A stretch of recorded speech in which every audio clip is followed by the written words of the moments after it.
In an exclusive interview, former Israeli Prime Minister Ehud Olmert talks to me about the Iran deal, Benjamin Netanyahu, and the two-state solution.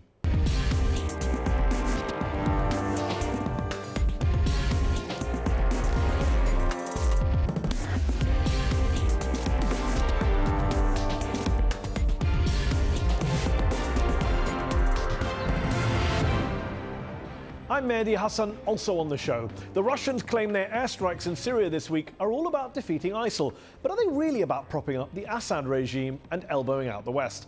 That's our debate, featuring one of Vladimir Putin's former superiors in the KGB. But first, prime ministers don't come much more controversial than Israel's Ehud Olmert. He's been accused of war crimes in Gaza and Lebanon and convicted of fraud. Then again, many believe he came very close to a peace deal with the Palestinians back in 2008, unlike his successor Benjamin Netanyahu, who told the UN this week that apparently there's no partner for peace. So, what does the former prime minister think of the current one? This week's headliner from Jerusalem, Ehud Olmert.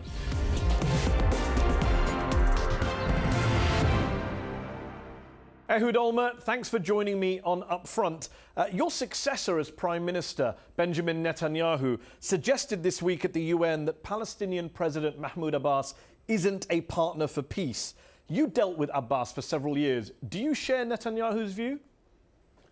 Well, I can say that while I was Prime Minister for almost 3 years, I negotiated with Mahmoud Abbas, Dr. Mahmoud Abbas, the President of the Palestinian Authority, and I found him to be a genuine and a serious and a trustworthy partner for the peace negotiations that we conducted. He is a partner for peace, in your view? That he certainly is a partner for peace. There is no other. Let's face it, even sometimes, you may not necessarily personally like the other side or share with him his opinions, and that's why you sit together. But he is the President of the Palestinian Authority, and he time and again proved that he is against terror and that he is ready to spell it out in the most, in the strongest possible terms. There are plenty of people. And I think that proves that he wants peace. There are plenty of people, Mr. Olmert, even inside of Israel, who say it's Netanyahu and not the Palestinians who is the roadblock to peace, to ending the occupation. He now leads a government in which the majority of ministers are opposed to a two-state solution.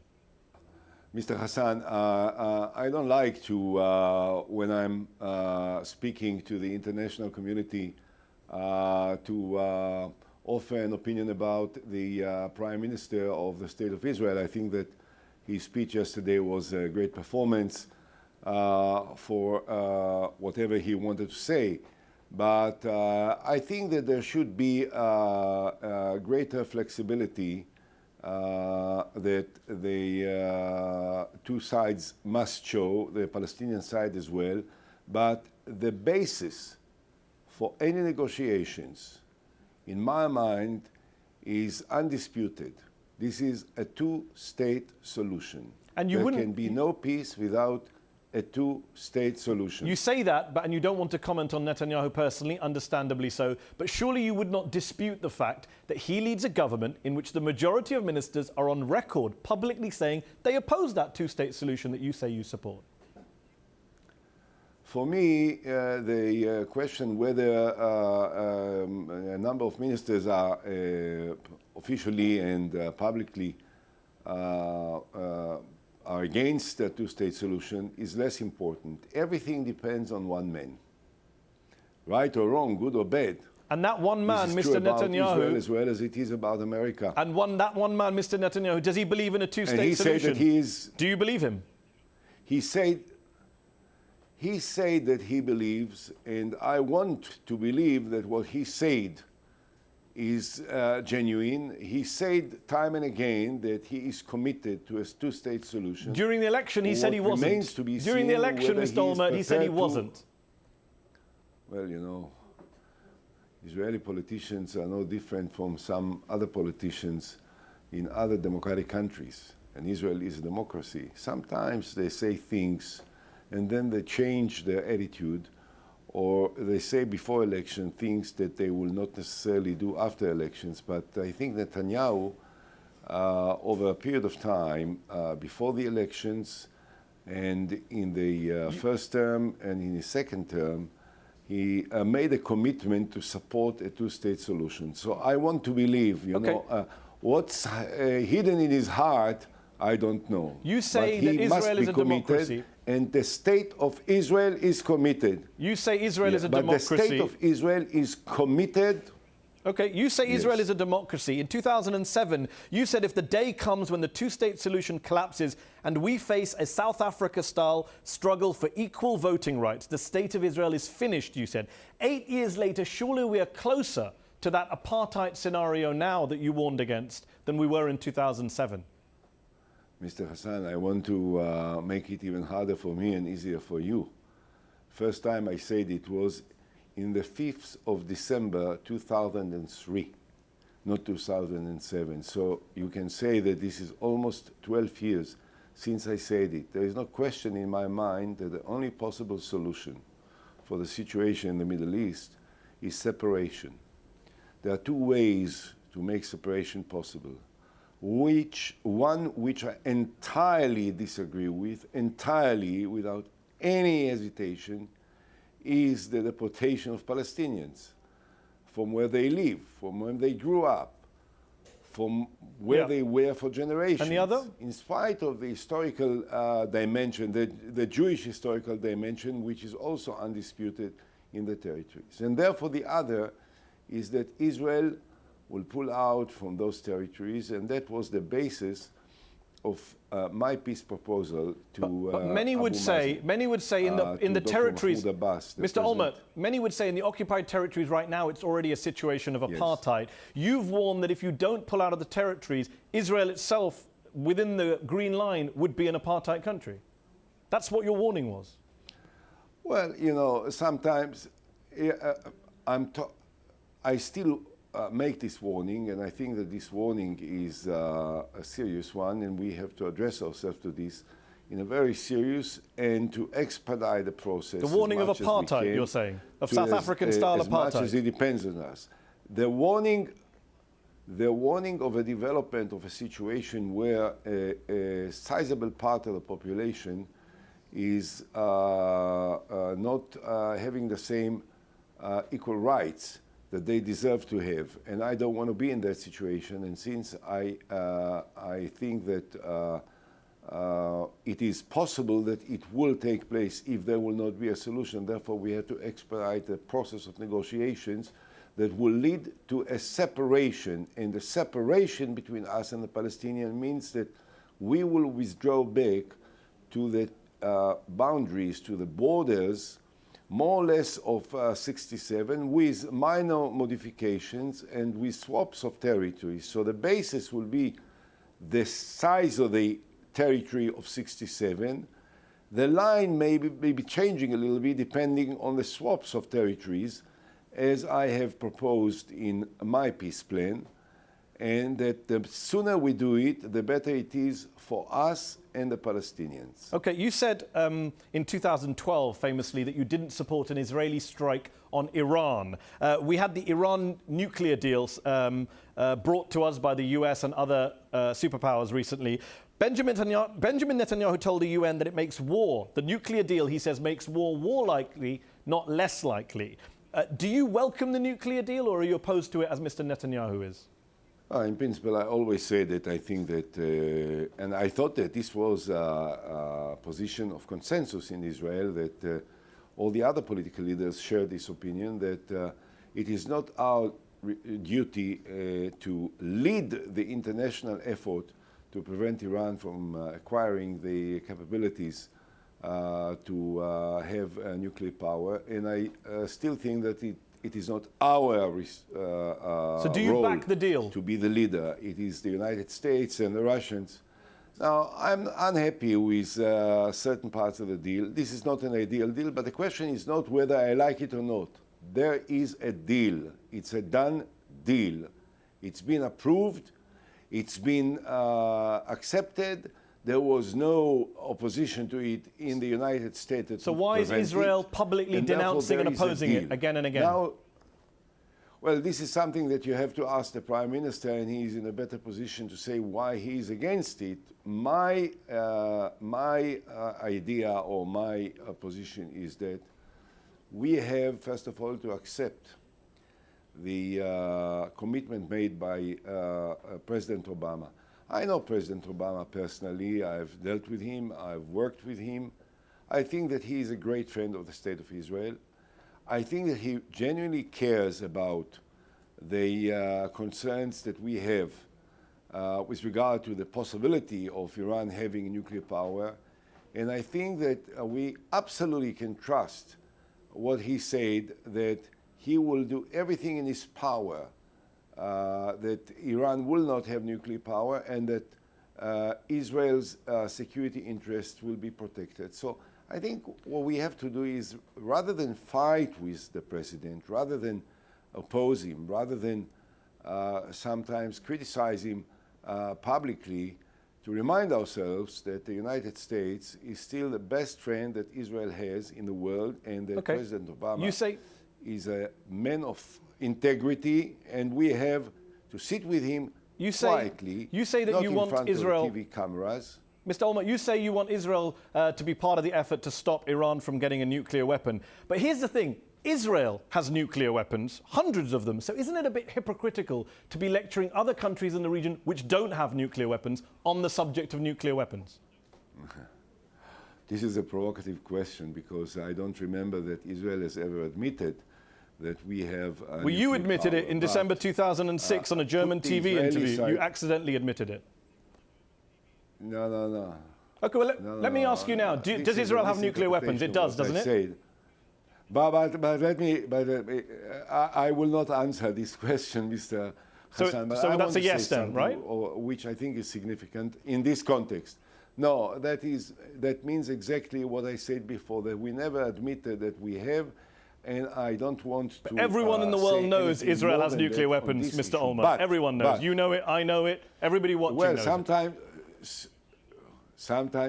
Sometimes everyone in the world knows more than the Prime Minister of Israel. That's also possible. But I want to say this, if you will allow me. I say this, whether Israel has or doesn't have, and I said I will not refer to it, I don't remember that Israel ever threatened to liquidate another country. Now, Iran keeps saying it all the time to the State of Israel. Ahmadinejad, when he was president, and even now, strong voices from Iran keep talking about liquidating the State of Israel. I'm not sure anyone in the current Iranian government is saying that. Zionist. President Rouhani hasn't said that, has he? I will, I didn't bring with me quotes, but there are many, many people over the years, including after the signing of the So Iran shouldn't be allowed to have nuclear weapons because of these threats, you say. But Israel can have nuclear weapons even though you've occupied other countries in the region, Syria, Lebanon, the Palestinian territories, and you're allowed to have nukes. First of all, I don't know that we occupy any part of Lebanon. According to the United Nations Resolution 425, we have withdrawn from every inch of Lebanese territory. So number one, we don't occupy. But you did in the past, was my point. Okay, you're not going to admit to having. Let's move on. We're running out of time. We did in the past, you're not going to admit to having nuclear weapons. We all know you do. So let's just move on. In March, you were convicted for fraud and breach of trust and sentenced to 8 months in prison. Here's a question: how are you able to do this interview with me? Why aren't you behind bars right now? You were sentenced to 8 months in prison. Well, I have appealed to the Supreme Court, and I believe that at the end of the process, the outcome will be entirely different. Even though you've lost 2 cases already, I believe. I won 2 and I lost 1. Yes. Okay. There are many people, Mr. Olmert, who say you should be convicted not just of fraud, but many Palestinians, lawyers, human rights activists would say you should be convicted for war crimes. You were Prime Minister during the Gaza war, in which the UN said war crimes were carried out in 2008. 300 Palestinian children were killed. You were Prime Minister during the Lebanon war in 2006, in which there were accusations of war crimes. Beirut was reduced to rubble. Hundreds of Lebanese women and children were killed. Are you worried about ending up in The Hague one day? Not at all. I will remind you that during the Lebanese situation, Israel was attacked by the Hezbollah and by Lebanon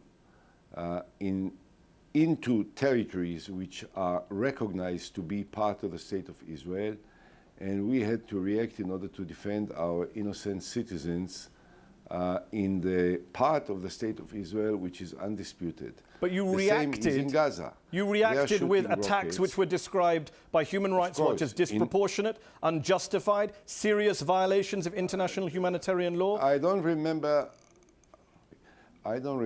one case that the United Nations during the war in Lebanon resolved anything against the State of Israel. On the contrary, and at that time, all of the Arab countries criticized Hezbollah for provoking this confrontation rather than the State of Israel. I'm not asking you about who provoked the war. I'm asking you about things that happened during that war. For example, the Israelis under your watch attacked the Kana refugee camp in 2006, killed 28 civilians, 16 children. Human Rights Watch called it a war crime.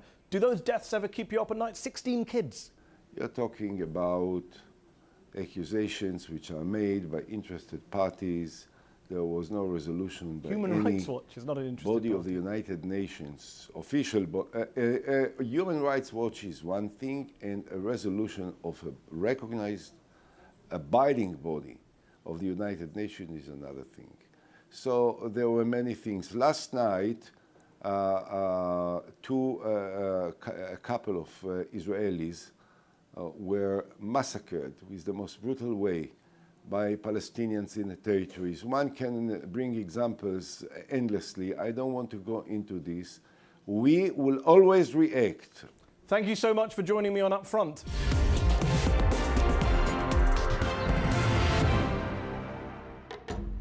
Do you speak African? Well, neither do the 1.1 billion people in Africa. There's no reason the nation of Africa cannot and should not join the ranks of the world's most prosperous nations. It's not actually a country. It's a continent of 54 very different nations and more than 2,000 languages. But it's constantly misunderstood or misrepresented. Any mention these days of what was once called the Dark Continent conjures up lazy images of war, famine, corruption, or disease. Who has time to mention the 22 Nobel laureates from 9 different African countries, right? And guess where 4 of the 10 fastest growing economies in the world are located? Not in Europe. Yep, they're in Africa, which of course has issues with poverty and inequality. But let's not forget that 1 in 3 Africans is middle class, and the continent is one of the fastest growing markets in the world for mobile phones. And guess which one of these 2 places is in Africa? Wrong. But all this growth comes from foreign aid, right? That's where most of the money comes from, surely. From Western handouts. Nope, not true. In fact, foreign aid represents only 2% of Africa's total GDP. In 2010, Africans living outside of Africa sent more cash back to their families at home than the rest of the entire world provided to the continent in foreign aid. How about the plight of poor African women? Well, the continent has had 7 female presidents. The United States, still waiting, I'm afraid. Meanwhile, Rwanda has the highest proportion of female parliamentarians in the world, 64%. Over in the UK Parliament, it's a record 29%. But you know what? It's important that we focus only on the doom and gloom across the continent, because every 60 seconds in Africa, a minute passes by. We bomb in 1 hour, stay out of our way. That was the message from a Russian general to US diplomats this week as Russian forces began bombing what they claimed were ISIL positions in Syria. So what's Vladimir Putin's game plan? And is he only inflaming the civil war in that country? Joining me in the arena is Oleg Kalugin, a former major general in the KGB and now a professor at the Center for Counterintelligence and Security Studies here in the United States. He's called Putin, a former subordinate of his in the KGB, a war criminal. And in London is Alexander Nekrasov, a former advisor to the Kremlin and a supporter of Russian airstrikes in Syria. Thanks for joining me in the arena, gentlemen. Oleg Kalugin, you spent decades in the KGB at the very top of Russia's military intelligence apparatus. Moscow says it's in Syria carrying out airstrikes at the invitation of the Syrian government and merely to stop ISIL. Do you buy that? Well, of course, it's a geopolitical problem primarily. I mean, Islam is, well, in many countries, but in Syria specifically, Russia has a different goal is to protect and preserve the current Syrian regime. And Vladimir Putin, I believe, was one of your subordinates back when you were in the KGB. What do you think he wants to get out of this Syria operation? Well, it's just to show to the world that Russia is loyal to its allies and will never give up and will fight with what means available to protect the sovereignty and, well, actually the stability in Syria. So that's quite typical of old and current Russian policies. Alexander Nekrasov, surely Russia is pouring fuel on the flames of the Syrian civil war. More bombs, more war, more conflict. Well, well, that's a very, very unusual point of view, because if anybody was pouring oil over the conflict in Syria, that would be the West and the allies in the region, because supplying those arms to so-called moderate rebels and then acknowledging themselves that these arms ended up in the hands of IS and other terrorist groups. I mean, that is pouring oil over petrol over fire. But I don't agree with the point of view that this is geopolitical and that Russia is trying to show that it is supporting its ally. Russia is being commonsensical here, to be honest, because first of all, if Assad regime goes down now, at this moment, when the IS forces control half of the country, we will see another Libya. Hold on, in Syria, the humanitarian crisis dwarfs what happened in Libya, and that's as a direct result of Russia's ally, Bashar al-Assad. All you're doing is doubling down behind a man who has already created a humanitarian crisis in the Middle East. You're propping up one of the world's worst dictators. Nobody in Russia is saying that Assad should stay forever.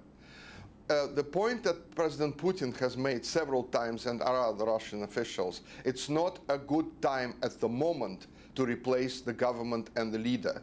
The point is this: Russia is defending its national interests as well, because IS is not only threatening Europe and America and the Middle East, it is threatening Russia. It is threatening Russia in a big way. There are thousands of Russian citizens of Muslim origin who have gone to fight in Syria and have gone to fight in Iraq. Some of them have returned back. They pose a danger, just like they pose a danger in Europe. You have to do something about it. You have to destroy these monsters. You have to do something about it. And But unfortunately, Oleg Kalugin wants to come in. Hold on, Oleg. Well, after a year of hold on, this Alexander. Let Oleg come back in. Well, any military moves by Russia today are viewed as dangerous to world peace. And it's quite fortunate, so far at least, that the United States or NATO countries were not involved in the Syrian conflict. But you never rule out the possibility. Then it will be truly a confrontation of the two worlds, just perhaps worse than in the Cold War period. From the Syrian airstrikes could escalate into something between the United States and Russia. Right. Alexander, you're risking World War III here with these Syrian airstrikes, says Oleg. Listen, when you start bombing anywhere, there are a lot of risks. And the Russian military and President Putin and everybody else in Russia understands there are risks. But you have to take risks sometimes when you see what is going on the ground. We have Libya as an example. Syria is being turned into another Libya. Today, the Assad regime is held responsible for at least something like 100,000 civilian deaths. Given Assad is the biggest recruiting sergeant for ISIL, by propping up Assad, you're actually helping ISIL, aren't you?